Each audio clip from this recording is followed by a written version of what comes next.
I'm ready to dance, sing, celebrate today. Why? Day number 10 of getting injections in my rear end. The 10th day of getting those lovely, lovely high dose antibiotic shots that have been giving me nightmares for 10 days now. Today is the last day, and I'm hoping they work. So I am in a party mood today. That is until I got online this morning and I saw that various people were still fighting with various other people, and people were doing streams left and right about enough is enough, being disrespectful. You know, I don't think that that was the intention of anybody. Hey, bossy. Oh, apartment hunting is just depressing. I don't care who you are. At least I always thought so. Especially when we first moved to Northern Virginia, we started looking at apartments. Oh my God. Hey, Pink Nana. So I was just celebrating the fact that I'm getting off of my, hey Claire, I'm getting off my antibiotics finally. And I got to tell you a little horrible thing. Hey Sandy and Claire, it really depends which nurse gives you the shot. I've had 3 different nurses. 2 of them go right in the top of my fluffy little hips. One of them goes straight for the booty. And the problem with the booty is, I'm pretty sure with the first one she gave me, she hit the main nerve that runs down the back of your legs. And I'm sitting here putting an ice pack on my ass for days and days and days on end. Yeah, happy Sunday. So that's where I am today. That's why I'm celebrating. I wanted to shout out first thing Doom, just Doom, a moderator of the person we don't talk about. Last night he posted a video where he apologized to Bobby the cat. I think that's a good thing. He apologized to him and to others, including Aaron, all the stuff that he said, helping out his big boss. And he's talked about how he wants to change his reputation and himself. I think that anybody that admits they're wrong is going a long way towards rehabbing their reputation. I know that's not what he thinks, but hey, I think that he has. He has been on an apology tour, and I'm all about that. I know what it's like to have to apologize. I've done it myself. I mean, it just happens. You do and say stupid things, particularly if you try to go real life. I went real life one time on somebody and it didn't go well. And I'm not talking about the time that I exposed biblical gender roles. That guy is a that guy is a piece of work. It's the best way I can say it. So getting out who he was and where he was more of a tour of mercy than anything else. It was more what needed to happen. But that's the only time I've ever gone real life. It didn't stay up very long.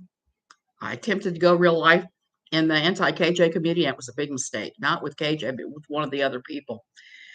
So I want to talk a little bit about that today. So we're trying not to react to other people, even when other people make these really long. I don't like wearing white. It just makes me look pale. Um, Even when other people are saying horrible stuff. Like last night, there were a couple of streams I saw that I was just like, bless your hearts, because they really were out there. I love Sunday morning on YouTube. Sunday morning is my jam, so I don't really like it being interrupted by people like that or by stands of a certain lady or any of that. Why? Because Sunday morning is when I get my YouTubers on.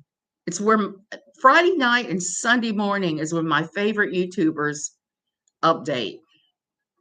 And I am really clinging hard to my favorites right now because not react is the hardest thing, but often the best. Yeah, exactly, Claire. You've got to. And the thing is, it's really easy to be provoked into just going nuts on the other person. It really is.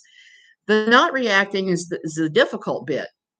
And that's why I advise, even if you have to talk to somebody, have a hard conversation, give it a few days. Think about it, even a week. If it's somebody emailing you or PMing you and trying to drag you into the drama, just trot out endless excuses and don't engage, because there's so many people out there that there's no reason for you to engage. Their whole purpose is to stir you up and make you angrier. Lord knows there's enough out there to make you angry today. I don't know about you guys, but my husband's running around verklempt about how expensive everything has gotten. He is, your keys are sticking. Mine do too sometimes. And so he's verklempt about the cost of everything and about investments going down. We heard the other day, let me give you this. This is one of those things that I think is a bellwether, one of those things you got to pay attention to and say, hey, maybe I ought to think about this and come with alternate plans. We were renewing CDs last week. One of the good ways to make money here is to invest it, especially in CDs where you can earn anywhere from like 6 to 9%. We went to renew one and we got it renewed with a few little bumps. But we heard from one of our other friends at the bank, hey, Carmalu, I'm sorry, I can't read this morning.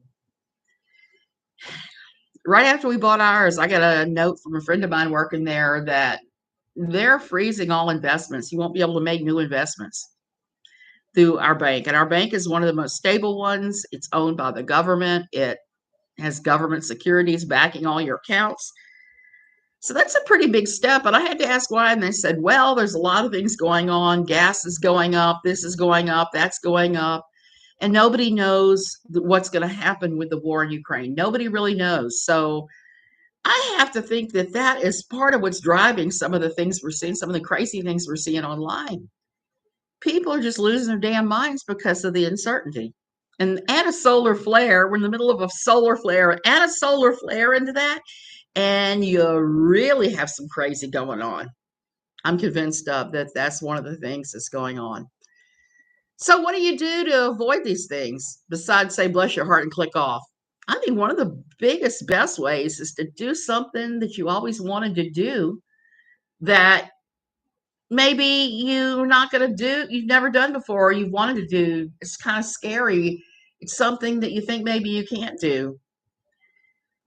Years and years ago, I had a online situation where I was accused of doing some stuff that I definitely did not do. And I lost a lot of friends. And this was around the same time that I was going through losing my entire support system when I left my old church and put all that behind me. So it was a double whammy. What did I do? I learned to do stained glass. I found something that I wanted to do so badly. I wanted to try my hand at it, and I did it. I just did it, and didn't look back. Now, I don't do stained glass anymore. I had to sell all my stained glass equipment a couple of years before I got here. I wasn't able to do stained glass for that many years because my doctor made me stop. He said that it was probably not a good idea to inhale lung fumes when you have lung issues. I mean, not lung fumes, lead fumes, because when you're doing stained glass, you're using a soldering iron and you're way up on it and you're soldering this perfect bead of lead across the glass to hold the glass pieces together. I still love looking at it. I love the artistry of it. It's not something super easy, but it was something that carried me through. Uh, yeah, Tracy, that is just cray cray. The prices are just going up. And you're right, Pink Nana. You don't have to think about all that. There was a book I read, and I don't usually read these kind of books, but every now and then I'll pick up a Stephen King book.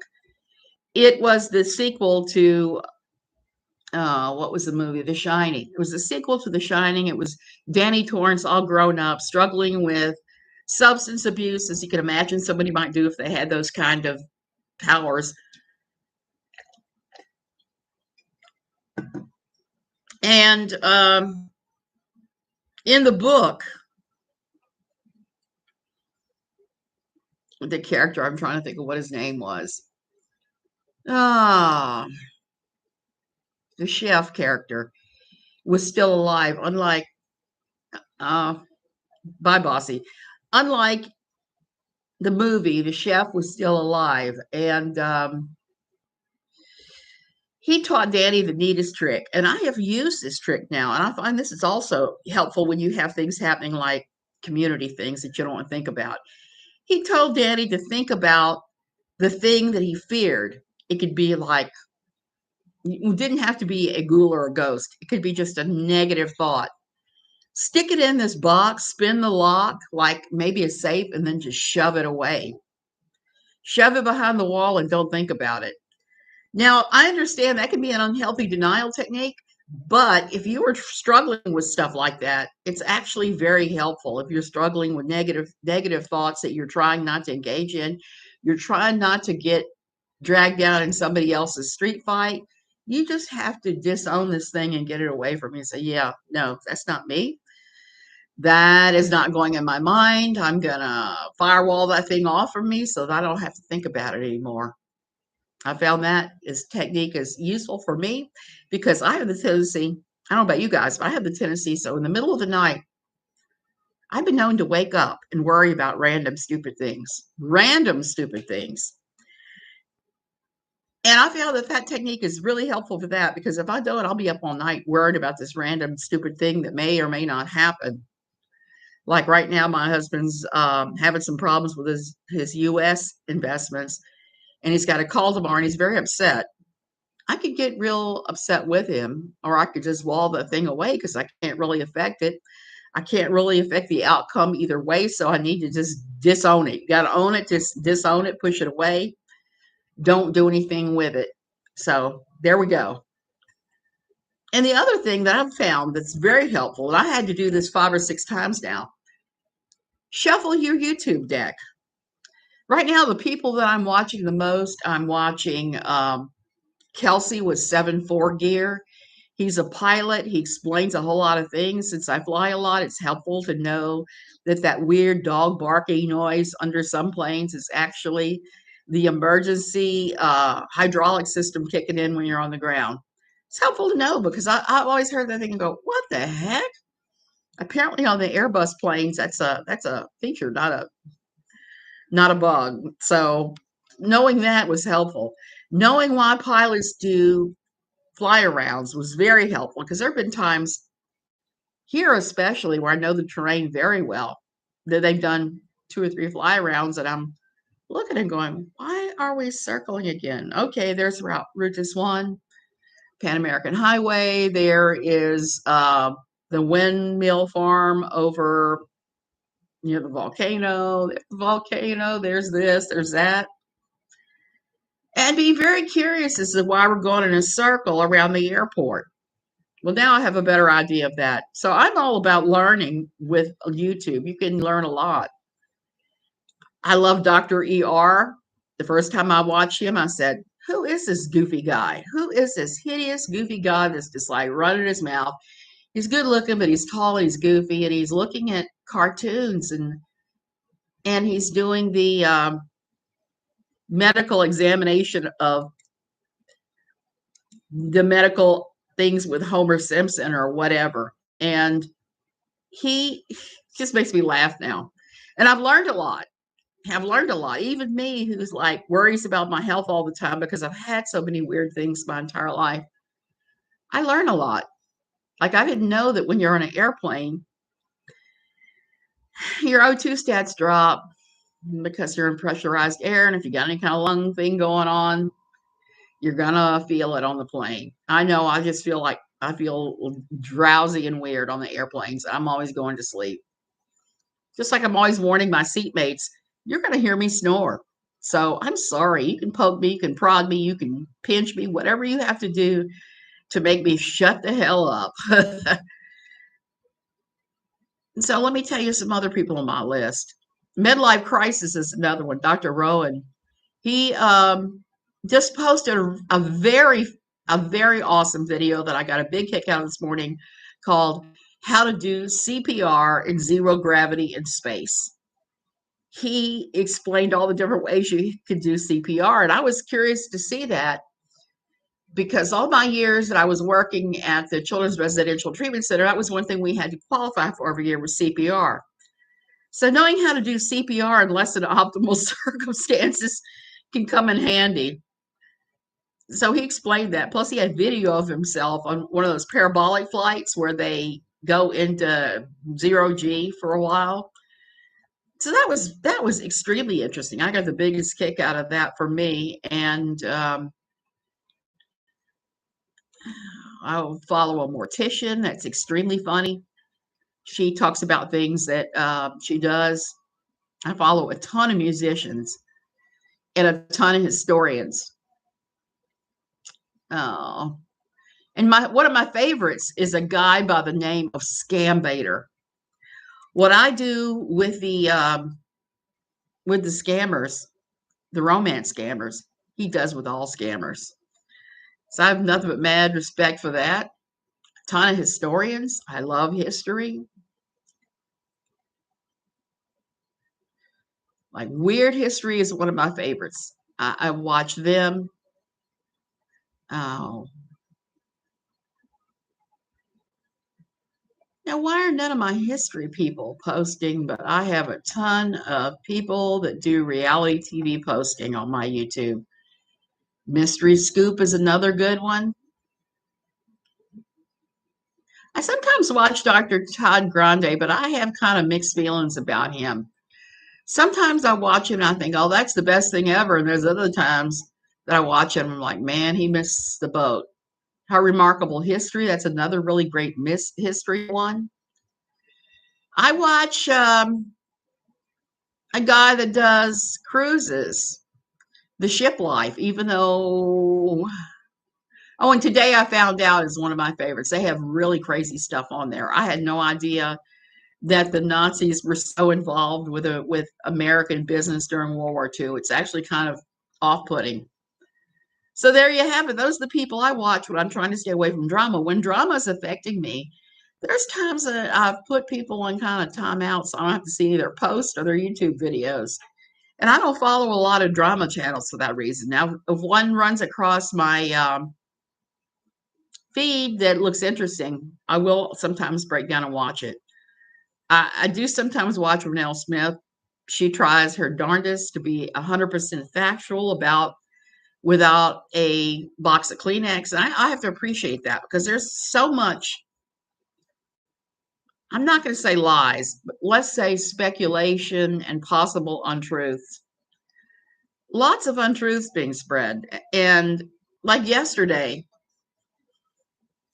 Twitter, I must have said OBS like 50 times because people were posting stuff and things I knew to not be true about without a box of Kleenex. Example, they were saying that she was saying that she had covered the CULT, that is the ATI IBLP, for 4 years. That's not even possible. 4 years ago, she was writing for her Pathos column, and she was writing about first her son and then people like Jillian Epperly of Jilly Juice, the free birth movement, the anti-vaxxers. That's what she was writing about 4 years ago, not the Duggars, not Gothard. Hey, Lola, not any of that. Now, I was, because I'd been writing about them at that point probably 6 or 7 years. So she hadn't even started to talk to me about them, to pick my brain, to get the information, to write about them. As far back as maybe a year ago, she didn't really know who Gothard, ATI, IBLP was at all. So this is all recent with her. So she's trying to say she took down the cults. No such thing. And they had a video of her saying that she was not worried, not upset, did her normal thing the day her son had open heart surgery. I had to bust that because her and I talked a lot that day. It was about 4 years ago. She was pretty upset. We talked in Messenger off and on the entire day. It was very worrisome for her, as it would be for any normal human being if their child had open heart surgery. So there's things like that that pop up on a regular basis that you just have to look at them and go, that's not even remotely true. And this is why I almost never post on the Reddit KJ information. None of that, because of the fact that when, hey, Star Lily, when they start with the over exaggeration and the lies on things that I know aren't true, I tend to just lose my mind. So I have to stay the hell away from all of that. And that's what I'm encouraging you today. Stay the hell away from all of that nonsense, because that's what it is. If you want to hold her feet to the fire and be accountable, do a little research and make sure the thing you're saying is something factual instead of what some other people are saying. And that really goes for saying it about anybody and anything. I worry about channels where their entire focus is one person or two people, or it's a hate community and they're just stirring each other up. It's not healthy to live in that kind of hate. It just isn't. I mean, and it's one thing to occasionally mention somebody or to factually hold their feet to the fire, but it's a whole different ball game when you go into, let's make up crap about this person. This is one of the reasons why I had to completely remove myself from the 7M situation and not comment on it anymore, because I was seeing things put out by people connected to 7M that weren't 100% true either. Take a break. Yeah. I don't either, Star Lily. You know what I'm going to do today? I'm going to paint. I'm going to do some pour painting. I'm going to paint in oils. I'm not going to worry about this crap. I can't do anything else. Our water is off yet again. We have no water except for what we have in our 60-gallon tank. So I can't do laundry. I can't do anything else. I might as well take the day off and paint in oils today and then go get my very final shot of antibiotics. Like I said, I got an infected spot on my butt now, which is no fun. It's requiring ice and heat and various things. You would think a shot for an antibiotic would not give you an infection, but it sure did. It gave me one hell of a one back there. Oh, hey, from Costa Rica to Norway. So only one long, more thick needle to feel, and I'll be done. No more tasting the antibiotic in my mouth an hour after I've got my shot. No more this, no more that. No more ice in my butt. So I am so excited. I can't even begin to tell you. Not fun at all, but it is what it is. And it, like the craziness of our community, will fade in time. I mean, it's not going to stay like this forever. It's just, I would recommend that you just don't even engage. Don't engage in any of this. Find something new to do, something you've always wanted to do. Um, For me, with the arts, the pour painting is something I've always wanted to do, but I'm really crappy about.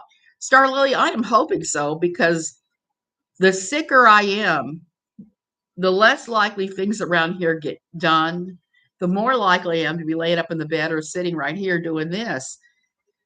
And I know it's not good for our mental health. I know that's not good. One of the things that I know, because we were talking about this yesterday in one of the medical communities I'm part of, is that your mental affects your pain levels. This doctor was saying that he noticed that people that he had never seen before for pain were coming in with chronic pain issues suddenly during the pandemic. And he was saying he thought it was, of course, the pandemic making everybody have all these horrible pains. And I think there's a lot to that, because if you're having chronic illness, chronic pains, if you're dealing with chronic pain, that can really wreck your entire mood, and you'll start being more negative. You'll start having pains every which way. So your mind, it really does have that kind of effect on your body. And I know now, it's only taken me to 61 to figure out if I feel extremely depressed or extremely angry, something's on its way. Something ain't right. And I just need to take myself out of the situation, calm down, and do something to distract myself. So that's what I'm talking about today. I'm talking about distractions. I have chronic illness, but I did not know that. Yeah, well, a lot of us do. In fact, I want to talk a little bit about that. That's something I've got to write about today in my book that I'm writing about my old fundamentalist church. So many women that I know that have come out of these situations with spiritual abuse, so many of them have the exact same problem. chronic illness. We all walk, it seems like almost everybody that walks away with some type of chronic ailment.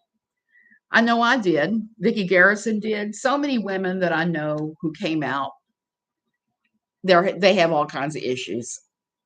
And some of them are extremely serious. Most of them. And then there are some that I knew in the church that would not receive treatment for their issues and died. Yeah, it is. No, well, that's the worst thing. I'm still dealing with that from, let's see, where are we at now? We're in April, June when I started having, yeah, I did read that. June when I started having issues with the dog at my old church. I, Here we are in April. We are 10 months later. I'm still having people from that old church that are contacting me, telling me that I could not possibly be that allergic to that dog. And the fact that I was sick for like a month afterwards, they cannot believe. They think I'm making it up. They have never encountered mast cell before, so they don't know. And I've had to tell them, hey, you don't know. Here's some links. Educate yourself. I have a lot of inflammation. I just had the worst RA flare I've had in 7 years. Oh, Star Lily, that is the worst. I haven't had anything so bad that my husband has had to dress me. Um, oh yeah, they're still at it. They're still at it. They want my husband to come back because he was integral in a lot of things that happened. So was I, and we were tithing. So there is that. We were tithing on our income. Anybody who's spending any kind of money in the church, and they know it, when you leave, they will try to, the problematic partner will be barely talked to, but the unproblematic one will be talked to all the time about it. He tells me sometimes some of the things that are said, and these run across people who've said that. People do not understand unless they've experienced it themselves. Exactly. Star Lily, I can honestly say I've never had to have my husband dress me, but I will say this. When I was in the hospital at the end of February, beginning of March, my husband had to help me a little bit with dressing and other things like putting socks on. The antibiotic they gave me is the same one they're giving me now. My feet swell up huge then, just like they're trying to do now in one pair of shoes that fits. So there's that. He's had to help me with my shoes, my socks then. The worst thing for me was my hair is long, so I kept getting my hair tangled, even in a ponytail. So my poor husband had to go out and fetch a brush and help me brush out my hair and put my hair up on my head in a bun. He had to do this again and again. I was so sick that I was angry, cranky, horrible. The first afternoon he left me, I told the hospital that I was going to put on my dirty nightgown and my no shoes, and I was going to go down to the street level and take a taxi to another hospital. I was that just out of it and just not having it. So people don't understand this unless they have been through those things themselves. They don't have a clue about any of that. And if you need help, it can be really bad. There's times that the asthma's been so bad, I've ended up on the floor here just trying to struggle to get a breath. And people just don't get it. I encountered that again in the hospital. My oxygen levels were super low. Starly, I am so close to cutting mine off. So close. Yes, I have mast cell. That's exactly what I have. I was diagnosed 16 years ago. I've struggled with it. It's been crazy. And so I take steps to do what I need to do. And when I was in the hospital, I kept trying to get me to lay flat and I had low oxygen levels. I can tell you from so many years of mast cell and even more years of asthma, that if you have low oxygen levels, the last thing you want to do is lay down. I finally was angry and ranty enough and demanding pillows. They brought me enough pillows and we cranked the bed up enough so that I could sleep sitting in a sitting position. They don't understand that when it's that low, you've got to sit up. You do. If you lay down, your levels will plummet even more and it'll just be worse. And that's with receiving oxygen too. So you have to really look out for yourself. Oh, yeah. And I'm sharing all this medical crap because that's part of my point here is you really have to watch out for yourself. You have to recognize the point at which you are provoked, be it physical, medical, mental, spiritual, whatever, and just disengage and say, no, you don't have a clue I'm going through. So I'm going to completely disengage with you. And I've had to do that with friends. I am getting ready to have to get on the phone and call my mother and call my best friend. And I'm not looking forward to either call because they're always, well, my mother, it's always an interesting struggle because she wants to blame things that I think are ridiculous and come up with political things that are ridiculous. And I'm challenged to bite my lips. So there's that. My best friend is kind of the same thing, except that she, Pink Dana, I have done that too. I've had to sleep in my rocking chair. And I have enough pillows in my bed to sleep sitting up if I have to. I sit up and lean forward. Yeah, that happens too. You can do that. And I have to call my best friend who had a hip replacement shortly before I had my last little hospital bout. And I love her to death, but she is still enmeshed in the entire, well, not the entire thing. She's actually come a fair amount out, but she's still enmeshed in a church that believes in the miraculous healings that are taught by Bethel Redding. So there's certain things we just can't talk about that when she starts pushing them on me, I just want to smack her in the head. She had a hip replacement. It did not go well. It just did not go well at all. And she ended up in a nursing home for like 4 weeks. So I'm going to have to talk to her who's screeching about healing, miraculous healing of God, and knowing that she has had Bethel Redding. That is a church in California, in Redding, California, that teaches that all illness is from the devil and that you have to throw off the symptoms and tell the symptoms they don't exist, speak to the symptoms, say, you are not having the upper hand, Satan, and that you're disavowing the symptoms and that the symptoms are a lie. And then you have to pray to be delivered from these illnesses. And sometimes they will say it's demonic. They will tell you, damn. So, no, well, that is a shame. And that's why I have to pick my days when I call, and I have to pick when I have decent enough oxygen. Because if it's a time I don't have decent enough oxygen, I'm just sick as hell. Guess what? I sometimes am provoked. So pick your battles, folks. Know your body, know yourself, because that's what I've had to do, and that's what I'm still having to do because of family members and because of online. And Dana Danzig yesterday was talking about that she could shut down her YouTube channel and walk away from social media, would have no effect on her life. I'm sort of kind of that way. I would miss my friends would be the only difference. Ah, Lindsay Davis Knotts. Yes, yes. Star Lily, I struggle with that because I actually still like some of their music. And I still like Where Feet May Fail. And it's hard because you're listening to this music and you're saying, oh, I'm glad you caught me too, Noelle. I'm listening to this music and I'm saying, if they'd stuck with the theology that they're singing about in the music, they would have been fine. If they'd have stayed away from the things they've done with children, they would be fine.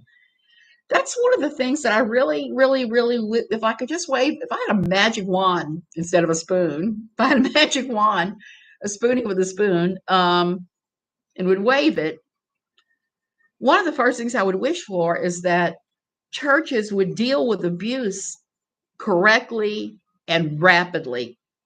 Because that's one of the problems with the church worldwide is that they enable abusers. They take no actions to remove the abusers that are in their midst.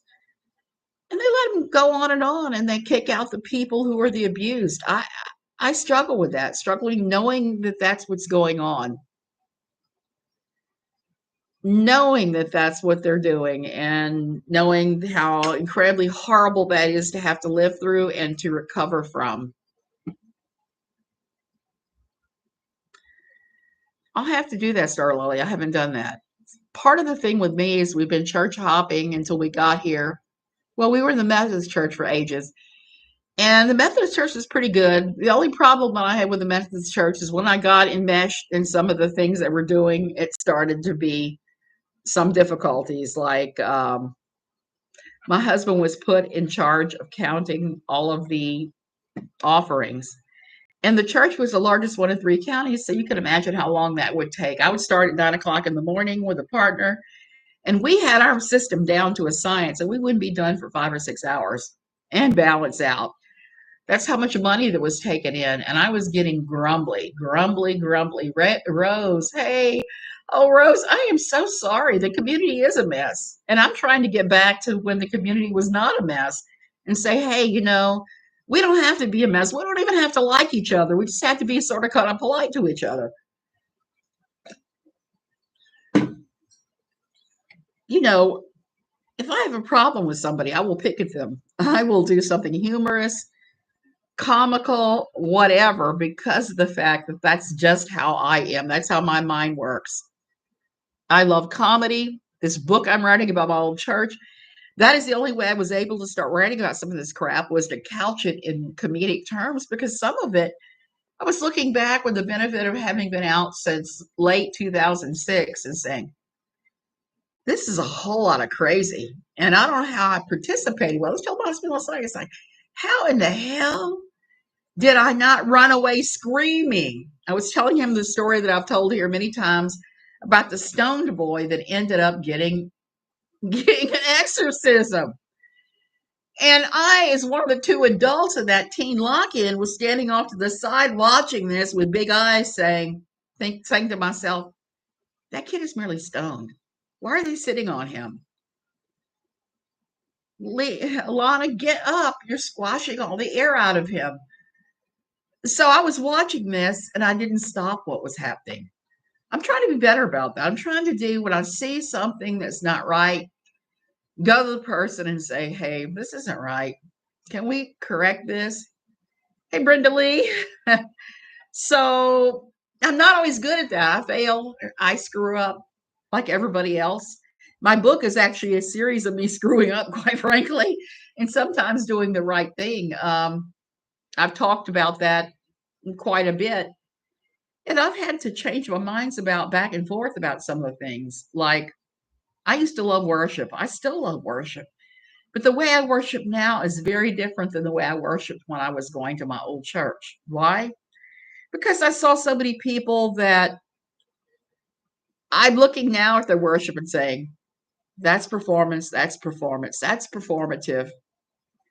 And I'm looking at what drives those things. Why would you do a performance to try and impress everybody? Why would you have on this fake facade when the real you is way different? Because I saw a lot of that in my old church, and you're going to hear about some of that in the book, like the guy who had problems with pornography, suddenly telling all the men in the men's group that he wants to be their accountability partner with Net Nanny or one of those softwares that watches what you're looking at. And I turned to my husband at the time, still my husband, but at that time I turned to him and I said, why on earth is he doing that?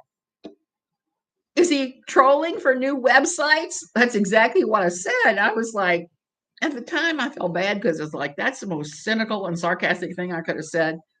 Hey, that's me in a nutshell sometimes, particularly with some of these things.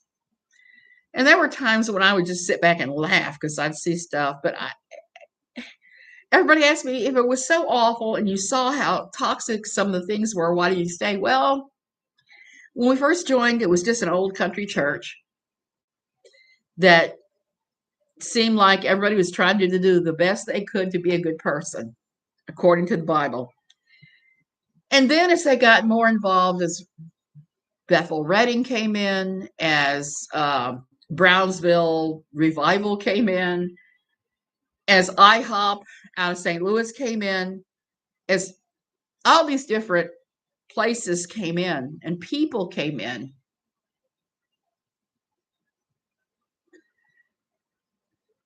things started getting weirder and weirder. It was kind of like the frog in the pot of boiling water. You don't know that the water is starting to boil. By the time it gets so boiling that you're cooking, it's too late. So for me, I was that frog in that stupid pot. Noel speaking in tongues. I've always had a problem with speaking in tongues, which the Bible says not to babble, and there weren't interpreters. I got to tell you a real quick story about that too. Back one summer, I want to say it was 2000, maybe summer of 2000. My family, myself, and a girlfriend of mine I was traveling with, Kathy. Kathy was a friend.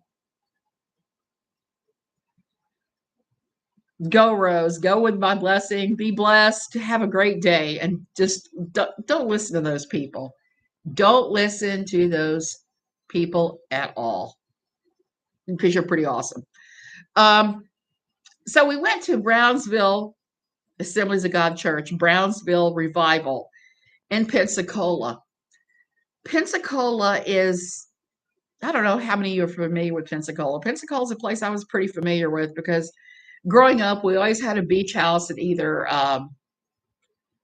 the Gulf Coast area of Alabama or in that area. In fact, for many years, we had a beach house that was near the Floribama Lounge. The Floribama sits smack dab on the Florida-Alabama state line. They used to have the best pizza in the world. So the old Floribama was near there. So I was very familiar with Pensacola, with all that area. And there was a lot of really fundamentalist churches in the Pensacola area. There was Pensacola Bible College. It was very strict, and IHOP the restaurant, not IHOP the religious movement. So we'd go. I knew the place well, so we started going to Brownsville Assemblies of God when they started having revival. We were there 2000. I was there with my best friend Kathy, who was married to Mike, who was another good friend of ours, and we were all going to church together. So she came with me that year when we had our family vacation, and her and I would go off and have adventures. I'd leave my husband with the kids. Hey, Cindy. So we would go off, and we went off to this Brownsville Assembly of God. At the end of the night service, they stood up and said, look, if you want to learn how to do this, go here with this person. If you want to do that, go here. Go. Well, the other one they had, the one that interested Kathy and I was, if you've never spoken in tongues and you've always wanted to experience it, come to our workshop on speaking in tongues, follow this guy into this room.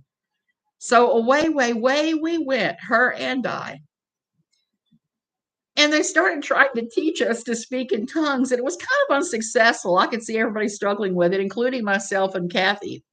So finally, they got to me by saying, just open up your mouth and sing. If you can sing, you can speak in tongues. So I did. Open up my mouth and sang la, the first note, and then it started babbling and singing language.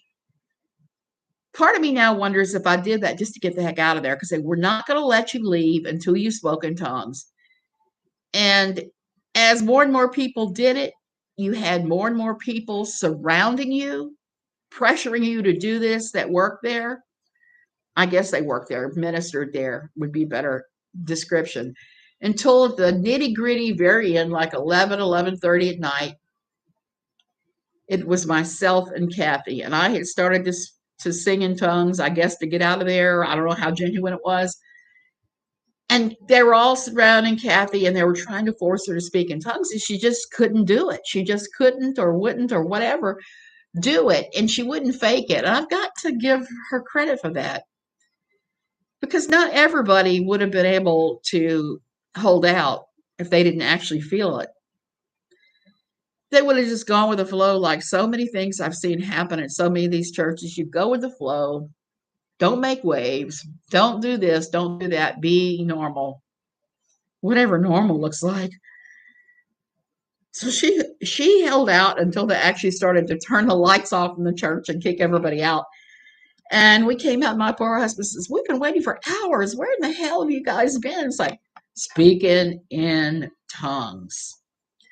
Now, at my old church, speaking in tongues was not abnormal, but here's the thing about speaking in tongues. You wouldn't stand up and go, Shundai, I'm going, whatever. You wouldn't do that loudly. It would be under your breath. You pray that way. And I don't have a problem if somebody thinks that's their prayer language and they want to do that under their breath or very quietly. If that makes you feel better, go for it.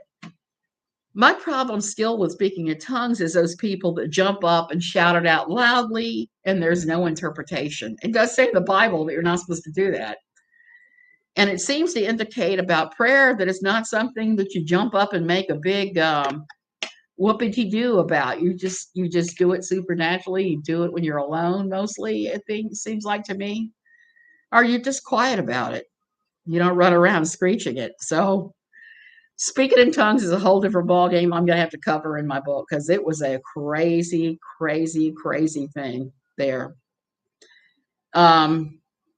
So we try not to do that sort of thing. Now, I don't do that sort of thing at all anymore when I go to church.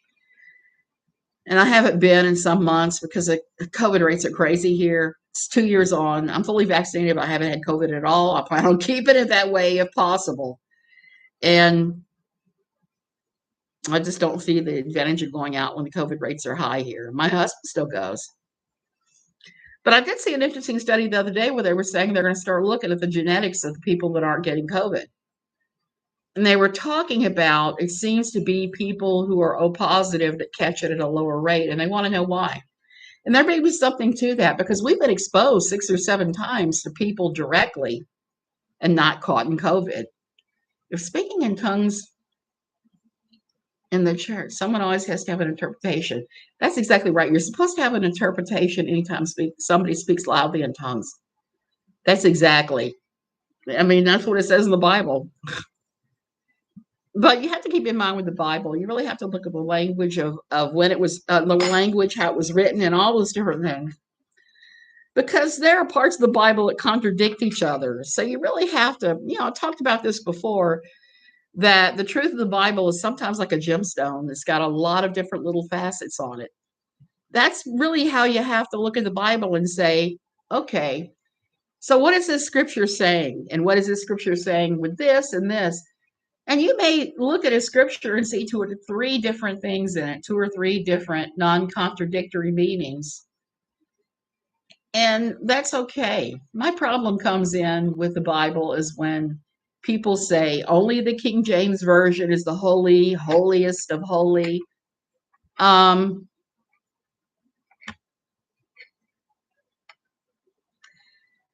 Lee, yeah, I had to get over that because my husband is church, church, church. And I'm not that way. If I'm not going to church, I'm going to listen to sermons. I'm still going to do praise and worship. I don't necessarily need church, but he does. But unlike me, he's very social, extremely social. And so he goes to church, he masks, and that's about it. My opinion is the Holy Spirit is exempt, or she's not going to do anything to make a fool out of herself for you. Exactly. And I think there's something to be said for, I hate to say this because I was all up into the charismatic whoop whoop myself. The dancing, the praise and worship flags, of which I still have a ton of them. I have to show you sometime. The talking in tongues, the whole 9 yards. I was doing all of that crap and letting people push me down and be slain in the spirit. Now I've had to stop and re-examine all of that. Oh, wow. Oh, Brenda Lee, I wish you hadn't. Oh, I'm glad you survived it. And so did your child. I have been as close as I am to the computer with somebody for like an hour with it and they did not know it and didn't catch it. The Holy Spirit is a gentleman, yeah. And so is, I can't see him pushing either. And so is God. I really think that. And I think, so many people say, well, God's going to get you for that and all that. God doesn't force anything. He's not surprised at anything you do.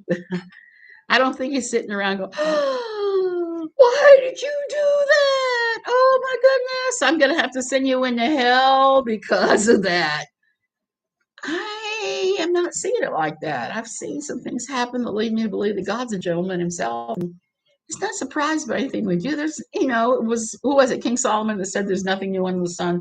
There is literally nothing new under the sun. Even this crap I'm talking about with these communities and the tribalism and the blaming and the purism. People saying, okay, only if you do X, Y, and Z are you pure, and they're spinning down in smaller and smaller circles every time until you have like 2 or 3 people that are the only pure, righteous ones, that everybody else is going to hell in that proverbial handbasket.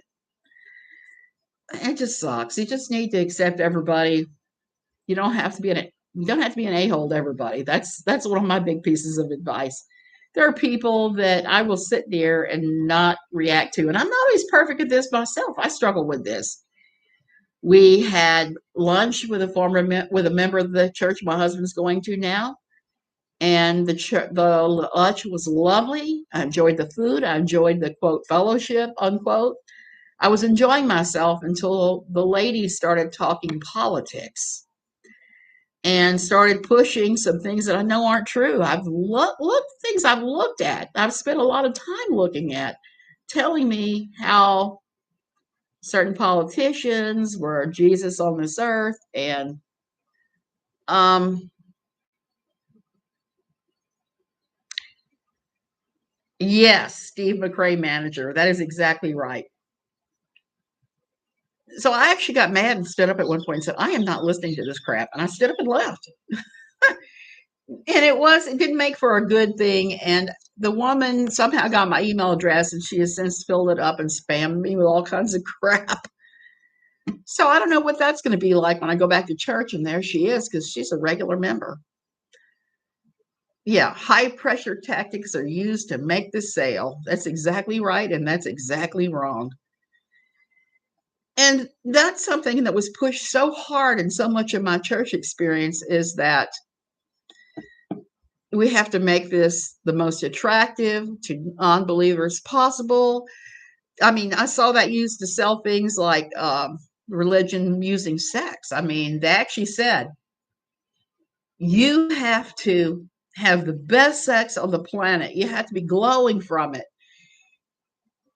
to bring people into the church. Because if you're having all this awesome, ridiculous sex and you're bringing people into the church because you're smiling, you're glowing, you're joyous all the time, and somebody asks you why, and you tell them, because I am having the best sex in the world with my lawfully wedded to husband in front of God and the whole world.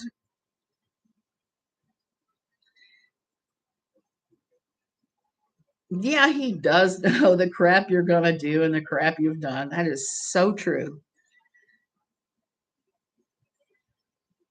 I don't think he has the time to care about the minutia either. If I'm wearing a hat and mask, etc. Okay, that's a control thing by people. It is. Brenda Lee, and I've learned that more and more living here, because let me see, what is the temperature out there today? It's only 11 a.m. The temperature is, I don't know if you can see this, 92 degrees, 92 degrees and outside. And it's not a lot cooler in here. It's only 86. So I got my air conditioner worked on, obviously. So in this kind of climate, people don't wear a lot of clothes. Not a lot of clothes. And I don't think God gives a rat's patoot about that. Got stuff covered. We're not offending everybody. Hey, that works. I've seen people go to church in bikini tops and cut off jean shorts, or a swimsuit with a see-through top over it. That's just how life is here, because it's hot. It's hot as heck. I've seen Costa Rican ladies who are rather fluffy wear almost nothing, and nobody bats an eyelash.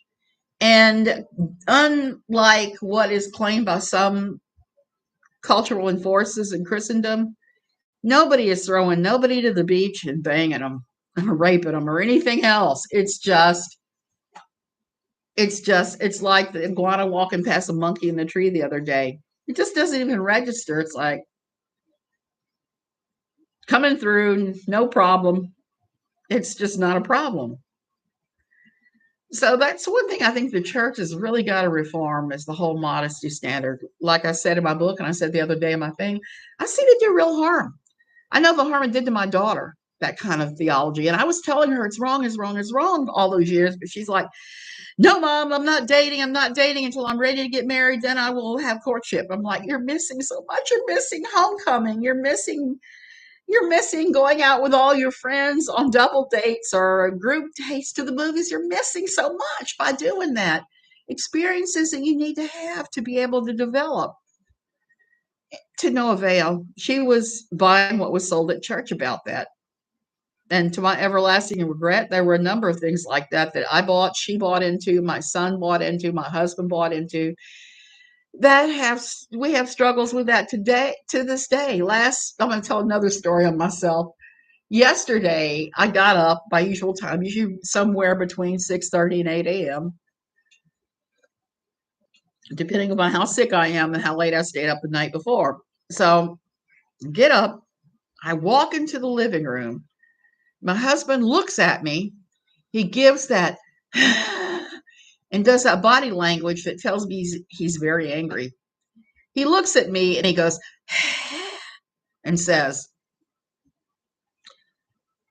I am extremely angry. He doesn't say, I'm extremely angry about X, Y, or Z. Just as I'm extremely angry. And he's glaring at me. And I said,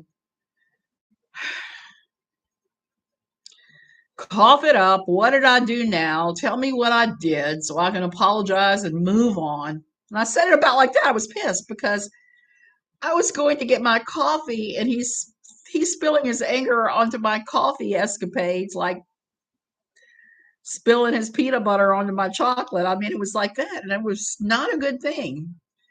And he stopped and he was like, you think I'm mad at you? Why do you think I'm mad at you? And it's like, well, because a lot of times when you huff like that, you have that body language and you say, I'm extremely mad, usually I've done something stupid or you have interpreted something I've done as something stupid. So fortunately, it was not me. It was something he'd made a mistake in the checking account and he couldn't figure it out. And he was just mad, mad, mad.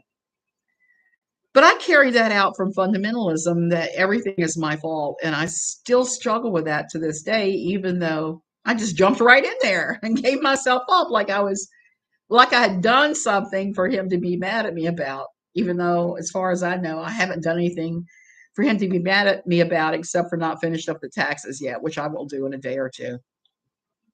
Several of the founding fathers were theists. They believed that God existed,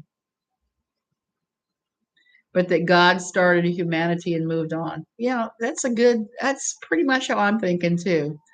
I used to know people in my old church that would pray over what to eat in the morning, saying, Dear Heavenly Father, guide me, give me wisdom. Should I have a blueberry bagel or a bowl of cereal for breakfast? I need to know. You can pray for wisdom. There's no stopping you on that. But I think when you start making God the invisible nanny to tell you everything, to spoon feed you, especially if you're already a spoonie with your own only so many spoons every day, you're really selling short God. You're selling short your own faith. You're selling short a lot of things, and you're turning God into like some kind of tyrannical guy that in the sky who's eager to punish your ass. Everyone should read the Bible from beginning to end. When it calls for murder of children, don't try to justify. When it calls for as a victim you put to death, don't justify. Exactly. Exactly. Exactly. That's why I said you have to look at the language, when it was written, who the people were that wrote it, what their culture was. It's a very cultural document that the culture spans thousands of years. And just because something was done that way in the past doesn't mean you do it now that way. That's why we say I look more at the words of Jesus than anything else, and some of the stuff he did. Because some of the things that people are verklempt about, there were things back in Jesus's day. There were gay people back then. People had abortions back then. There was even rudimentary forms of birth control. So again, there's nothing new under the sun. There's he didn't waste any time on those things. So I'm thinking that we're not to micromanage or waste our times on some of those things either. I'm not even sure how much of that is fundamentalism, but is it just patriarch in general? Yeah, exactly. Women are encouraged from birth to take on everything. Exactly. He made you a freaking brain for a reason. Exactly. Back to God doesn't care about the minutia. It's the same energy as Kim. There are people dying. Exactly. On the modesty thing, I'm a rather hefty woman and hate to be hot in the summer. I wear short shorts. You can't see anything important, but they're a lot shorter than most churches would allow. Mom of monsters, I am right there with you. I am a fluffy woman myself, fluffier than ever because of COVID. I probably gained 20, 30 pounds, maybe. But I need to lose so I can get back into my skinnier clothing. And then I have skinnier clothing than that I need to lose. And the thing is, I know how to do it. I just need to do it. But I have this wonderful husband who, like last night, we went out and got a few things. And I was like, I'm tired of dieting. We're having po' boys. And I made po' boys last night. The Bible was written by ignorant, racist, misogynistic, slave owning Bronze Age men merely trying to make sense of the world around them. Yes. And you have to keep that in mind when you read the Bible. Absolutely. That was one of the things that disappeared from my shipping that I'm pretty annoyed with. I had a Bible that was actually a study Bible that it explained in the front of every book who wrote the book, what their culture was like, where they were coming from, everything. And that was very helpful to be able to know that. So, like back to I'm fluffy, but I'm not going to stay cold. I'm not going to get hot. I'm going to try to dry the dress the best I can dress the best I can for my circumstances. I am dressed for painting today, as you can see. I'm wearing an old grubby t-shirt and doing other stuff. I'm just going to use some common sense, but I'm also not going to pray, dear Heavenly Father, show me what I should wear that it doesn't matter if I get paint on it. Minutia. Minutia. Wear your short shorts. I had to laugh because one of our least favorite female cultural enforcers had written a big screed a couple of years ago about walking on the beach in San Diego, where she lives, and all these girls in thong bikinis, and how it was tempting her husband, and how she was tempted to take a paddle and just whack them all on the behind as she went past them for daring to show their heinies in public. Don't ever get sick, lady, because if you do, you're going to find out you got to show your hiney in public quite a bit. I've had to show my hiney for 9 days, and it's going to be 10 by the time I get the shot today. So we were at the beach the same day I posted about this on NLQ, written about it for No Longer Quivering, and said it didn't really matter. And I was living in one of these places where people wore a minimal amount of clothing.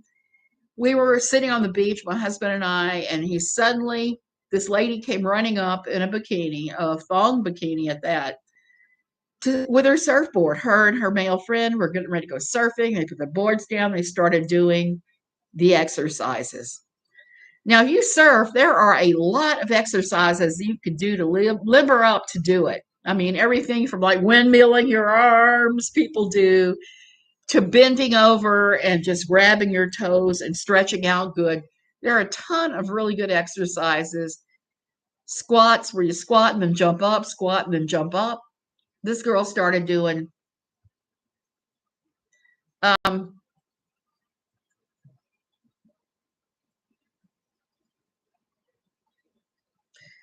those are all very helpful, yeah.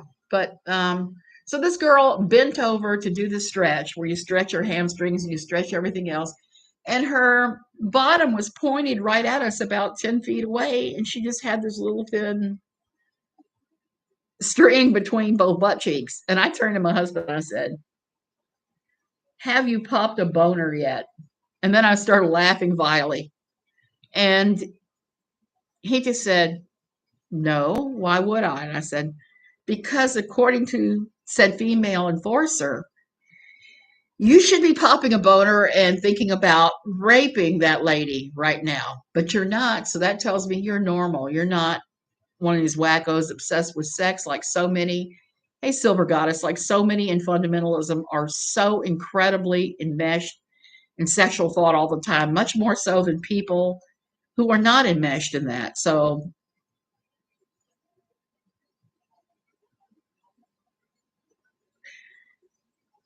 well, Steve McCrae, manager, he did call for the killing of children in the Old Testament. There's no doubt about that. Anybody who's ever read the Bible from cover to cover has got to disavow parts of it. There's no way. There's no way. Even if you take in culture, who wrote it, who it was for, some of the parts are just downright awful. I mean, if I only had the Old Testament, I'd be flipping double birds at God and running away because it's that's a hard word. It's hard to take. There's crazy things that happen. There's a talking donkey. There's this. There's even one part where it talks about turning the altar, some army that turned the altar in the church into basically a toilet. Noelle, I'm not going to defend every word in the Bible because the Old Testament has so much weirdness in it. I just cannot, I'm not down with killing people for dumb reasons. So that's where my line is. So the Old Testament, I'll read it. I'll take in part of it. I won't completely agree with all of it because some of it contradicts itself. I'm going to have to look that out. Mom of the Monsters, yes, I agree. I'm sorry, Noelle. I'm sorry, but I can't. I'm not down with all the Old Testament. Some of the Old Testament just makes me cringe. I'm just going to come right out and say it. Particularly when there's stuff like, who was it that was a prophet of God that they were laughing at him, calling him a baldy? I think it was. And he called for them to be killed. What is that all about? I mean, I'm more down with stuff like they had their contest, called down fire to start this wetwood, and the prophet called it down. The wetwood caught on fire, and the guys that were following the witch doctors or whatever you called them in those days were amazed. So that's why I'm agreeing with Steve McCrae, manager, on this. There's some surely awful parts in the Bible. It is old men trying to figure out the world and God inspired at the same time, Noelle. The reason I say that is because one of the things that I've looked at is how, through the years, is how the Bible was interpreted and what it actually said, what the language said, who wrote it. If you look at that, there are parts of it that are guys trying to explain how their world works, and other guys completely misunderstanding what they're saying and writing it out differently. So that's what I said when I said truth is multifaceted. People have to look and consider all that. You have to decide where your line is, what you believe happened. It's all good. I mean, I'm a big believer in that. I just don't believe in the parts. I'm not a fan of the parts that tell you that go into all these very violent acts because I don't think that's necessary. I think that we should be, I know we're not, but we should be post-violence at this point. As a historical document, it's pretty fascinating. And I'm always fascinated when people find things that either support or disprove parts of the Bible. Like one of the oldest stories that gets told throughout the world in all cultures, it seems to cut across all cultures and all religions, is the story of Noah and the flood. That's curious that this would be part of the lexicon of all these different people groups. So on that note, I'm going to go ahead and end. Noelle, I'm sorry if I offended you. I've always, even back in the old days, I had some doubts about that. Since I've gotten out and I've done quite a bit of reading on how the Bible came about, that's just how I'm lining up now. And that's gotten into some hot water with some Christians before, particularly if I don't keep my mouth shut in church. Somebody's screeching about King James only, because the King James only version was actually one of the worst translations, according to Bible historians. Okay, you guys have a great day. Pick up hobbies besides my stupid hobby of overanalyzing the Bible and overanalyzing faith. It's got me in a ton of hot water in the past. It probably will keep getting me in hot water, and it is what it is. Okay, I'm going to go boil up about 5 pans of water in the stove so I can wash dishes before I go out and paint. I can't leave last night's dishes sitting, and we're having extreme dry here. He did, Hermes, and it's kind of interesting looking at the prophecies and then seeing them play out later. Be kind to each other, be kind to yourselves, love yourselves, and do the thing you want to do. Don't let anybody tell you you can't.